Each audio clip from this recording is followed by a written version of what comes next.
right, folks, now President Barack Obama getting in campaign mode today, speaking at the University of Illinois, Chicago, where he received an award for public service. Of course, his usual style, where, you know, he's not wild and crazy and nuts like a Donald Trump rally, but he did have some pointed things to say about the orange one. Over the past few decades, the politics of division and resentment and paranoia has unfortunately found a home in the Republican Party. This Congress has championed the unwinding of campaign finance laws to give billionaires outside influence over our politics, systematically attacked voting rights to make it harder for young people and minorities and the poor to vote, handed out tax cuts without regard to deficits, slashed the safety net wherever it could, cast dozens of votes to take away health insurance from ordinary Americans, embraced wild conspiracy theories like those surrounding Benghazi or my birth certificate, rejected science, rejected facts on things like climate change, embraced a rising absolutism from a willingness to default on America's debt by not paying our bills to a refusal to even meet, much less consider, a qualified nominee for the Supreme Court because he happened to be nominated by a Democratic president. None of this is conservative.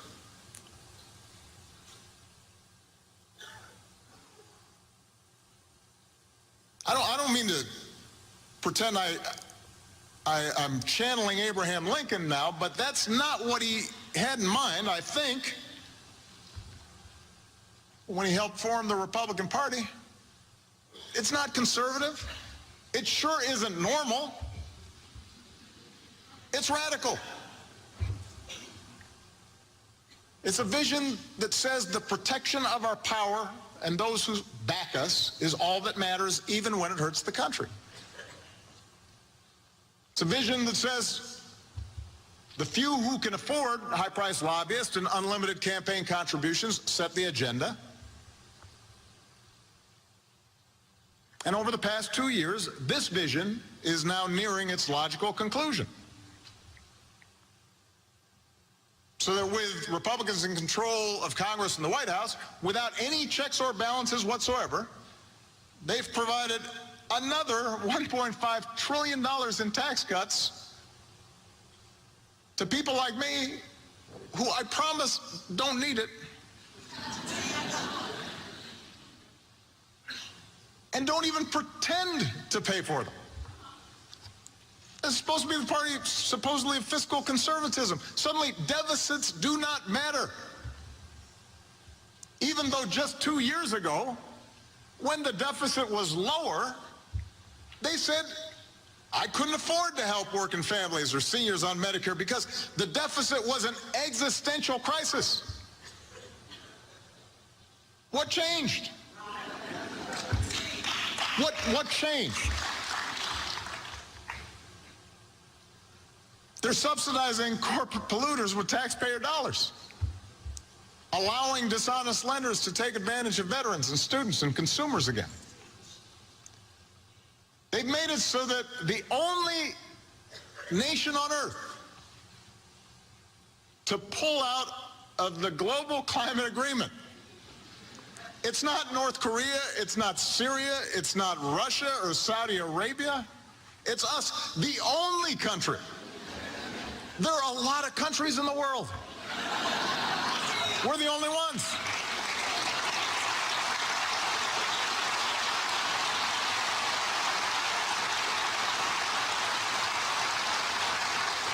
They're undermining our alliances, cozying up to Russia. What happened to the Republican Party? Its central organizing principle in foreign policy was the fight against communism, and now they're cozying up to the former head of the KGB. actively blocking legislation that would defend our elections from Russian attack. What happened? Their sabotage of the Affordable Care Act has already cost more than 3 million Americans their health insurance. And if they're still in power next fall, you better believe they're coming at it again. They've said so.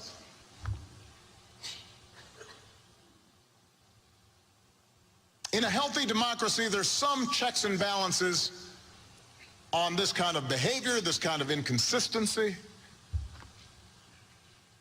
But right now, there's nothing. Republicans who know better in Congress, and they're there, they're quoted saying, yeah, we know this is kind of crazy, are still bending over backwards to shield this behavior from scrutiny or accountability or consequence. Seem utterly unwilling to find the backbone to safeguard the institutions that make our democracy work. And by the way, the claim that everything will turn out okay because there are people inside the White House who secretly aren't following the president's orders, that is not a check. I'm being serious here. That's not how our democracy is supposed to work. These people aren't elected. They're not accountable. They're not doing us a service by actively promoting 90% of the crazy stuff that's coming out of this White House and then saying, don't worry, we're preventing the other 10%. All right, folks, time to talk to our panel. We have Chris Metzler, of course, conservative analyst, also the author of the book, The Search for America's Soul, and Law Victoria Burke, political analyst and writer for NBC Black. Now, folks, in that same speech, President Obama really went after young people saying, look, you now comprise the largest group of people in America, but you can't change this country if you just tweet about it, if you just talk about it, that you have to actually register and vote.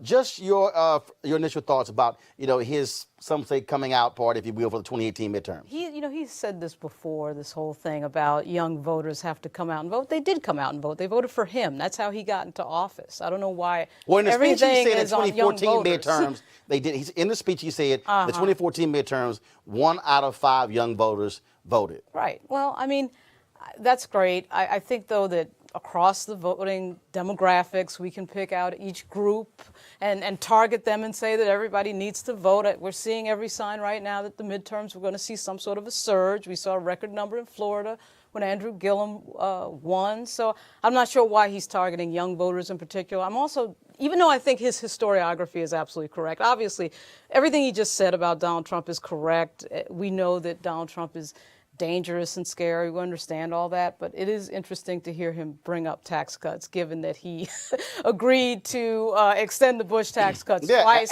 in late 2010. After the 2010 midterms, when Democrats got pummeled. Late 2010 and then early 2013. So tax cuts is not a topic he should focus on very much. I was really surprised that he sort of went into that, but I get it. I mean, what he's saying generally about this president is all true. It's very dangerous, etc. Hopefully he can motivate voters. But Chris, here's the piece. And look, we just have to be honest. And again, I know the people out there, they're like, oh my God, no, really, don't say it.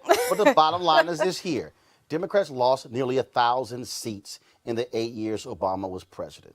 Right. I talked to people who were senior officials in his White House who said one of the greatest failures was that they spent more time focused on Obama for America, which became Organizing for America, right, and not the Democratic National Committee. And they were not putting that money in the infrastructure on the ground to drive people to vote. And so everybody keeps talking about these races as a referendum on Trump.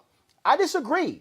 I also believe that what you're seeing here is also a referendum on the 8 years of Obama, where people said, you know what? We expected this to happen. It didn't happen. Now we're not going to sit here and hope we're going to do it ourselves because we didn't like what you didn't do.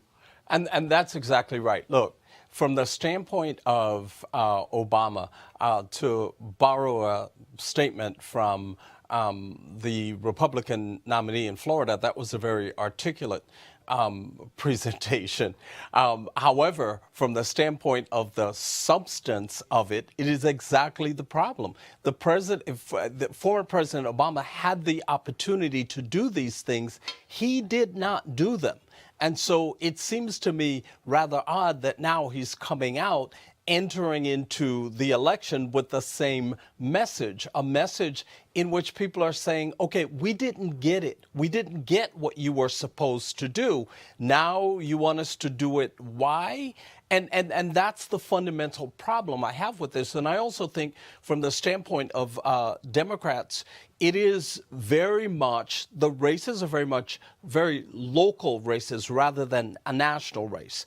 And, you know, okay, go out and vote. Well, first of all midterms, first of all, congressional races are 700,000 people elections, yes, and not national elections. Correct. So U.S. Senator races are what's happening in the state. Where national comes in, they come in with money. Yeah. They come in with infrastructure. Correct. They come in with people. Well, that's where the parties come in. Yes. Because when Howard Dean was chair of the DNC, he kept talking about a 50-state strategy. Right. You have to put the money into your state parties. Yes. And then your state parties put the money into your county parties. Correct. And that's how you drive folks on the ground. And again, and let me say it right now, I know all the people who love President Barack Obama, okay? And we all appreciate his historic presidency.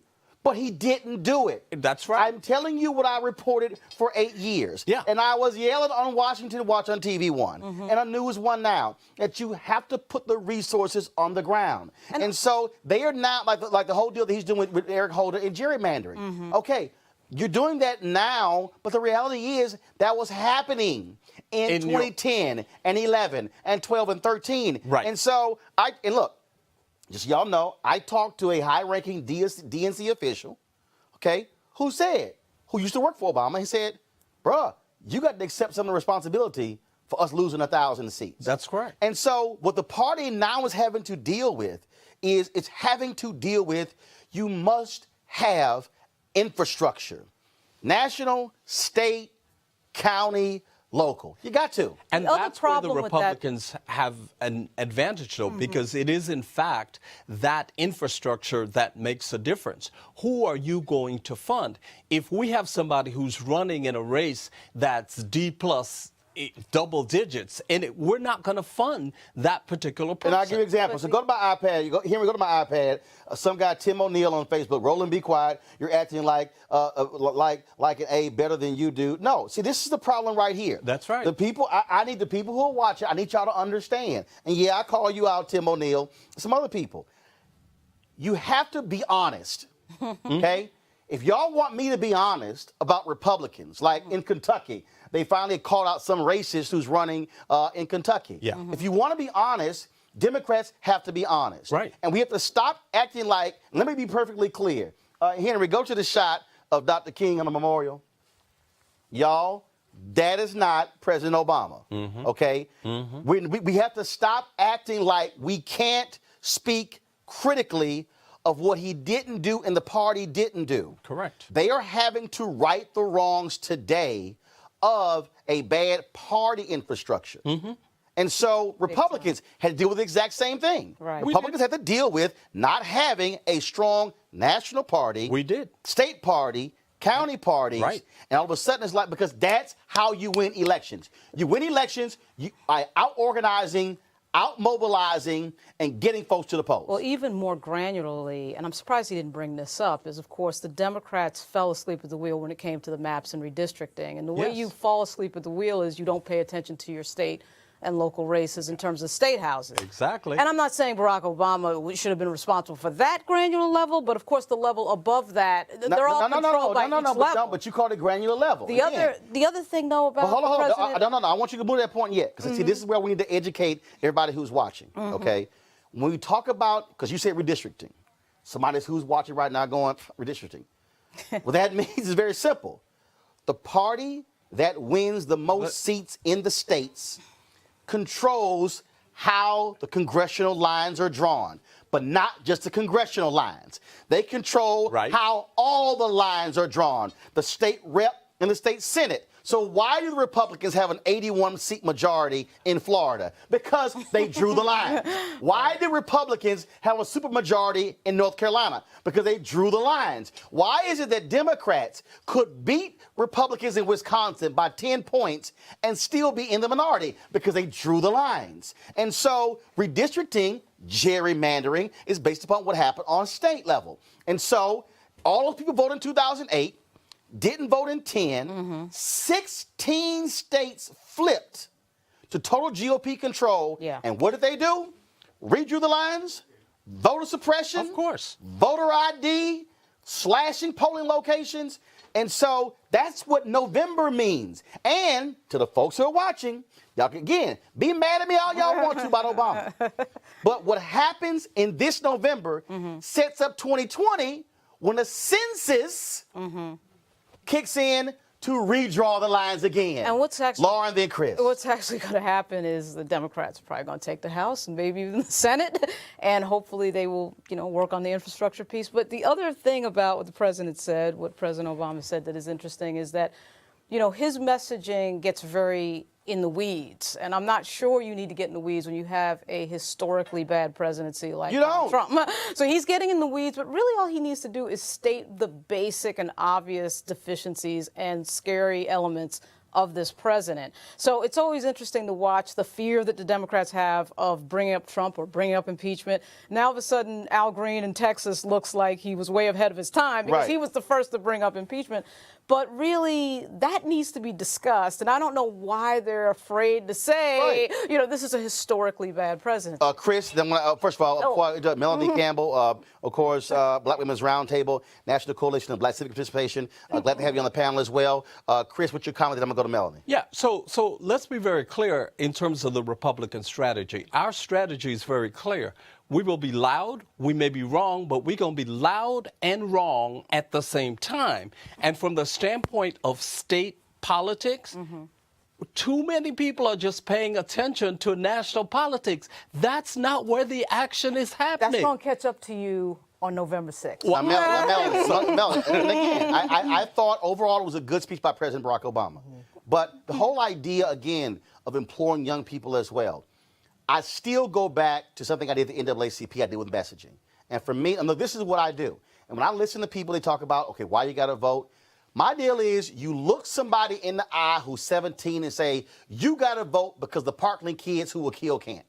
Right. You got to vote because Trayvon can't. Right. You got to vote because you going to school in a year or 2 years and you damn sure want a loan and you want to be able to do it. You should vote to make sure you don't get screwed by some for-profit school because Betsy DeVos has now let the wolves back into the hen house. You need to go out there and vote in November because you should want to be having on your parents' health care till you're 25 and this dude is going to take it.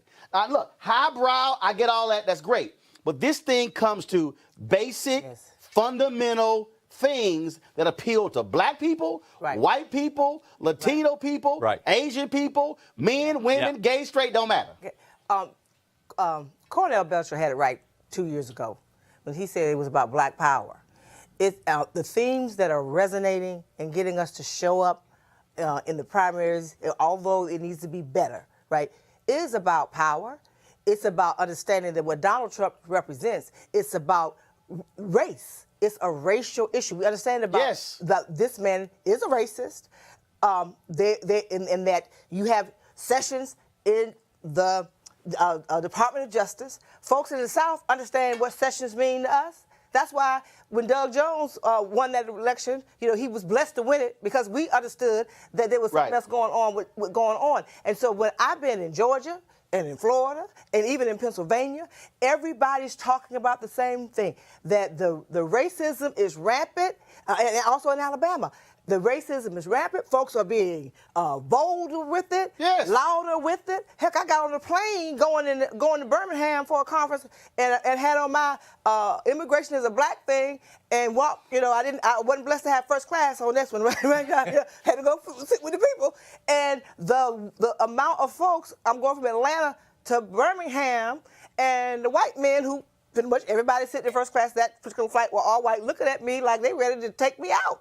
So the reality, people, the racism, the overt racism, people saying, not just saying it, they showing it, and then you have a president of the United States that is actually the commander-in-chief of racism in this country. Well, here's Why the other won't thing. the Here's the other Democrats thing. message that? Why won't the Democrats message what you just said? And when I say message it, Republicans that's- have always been great with bumper stickers. This ain't that hard. Right. I have been, look, first of all, y'all, I said to him directly. I said, Mr. President, man, some of the sickest people in America are broke white people. Go to the most red place in Alabama or Mississippi and say, I passed the Affordable Care Act for y'all. Do you know how sick y'all are? Here are your county numbers. You're this, you're this, you're this. The bill is also for y'all. Right. And I said, stop going to these little suburban counties in Virginia or Ohio.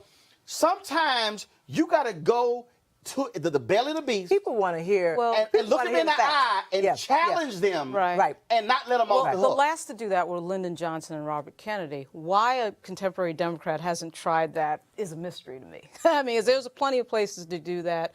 The white poor, to me, are actually the most ignored group in American politics, which Donald Trump figured out and took advantage of. No, they're not. Why they don't message No, to they're them? not I don't ignored. know. They're not ignored. ignored now. As Howard Dean says, and Chris, you know, being Yeah. Republican, they hit them with God gave guns. Right. Now they hit them with God gave legal immigration. Yeah. Oh, they're not And they're running ignored. with They're that. ignored. They don't talk to them about money, Policy, but they ain't they're ignored. No, They're ignoring when it comes to ignoring policy. is not something that's happening to poor whites. When it comes to real policy with regard to poverty, they are ignored. No. And Donald Trump figured it out. Hold on. No, Donald Trump they're figured it not, out. they're not No. ignored. What Republicans, Yeah, they Chris, message back me up on different this. message. They're not They message ignored, different Lauren. message. What Republicans are doing is That's a message you will No, not the hear. Republicans are purposely not discussing poverty with them. Right. Yeah. They are saying they the reason you You broke. don't have, that's right. They the Right. reason You know, you're gotta have sick. that scapegoat. Right. So Right. why Right. discuss poverty? Why wouldn't Paul Ryan discuss that issue? Because he doesn't have to.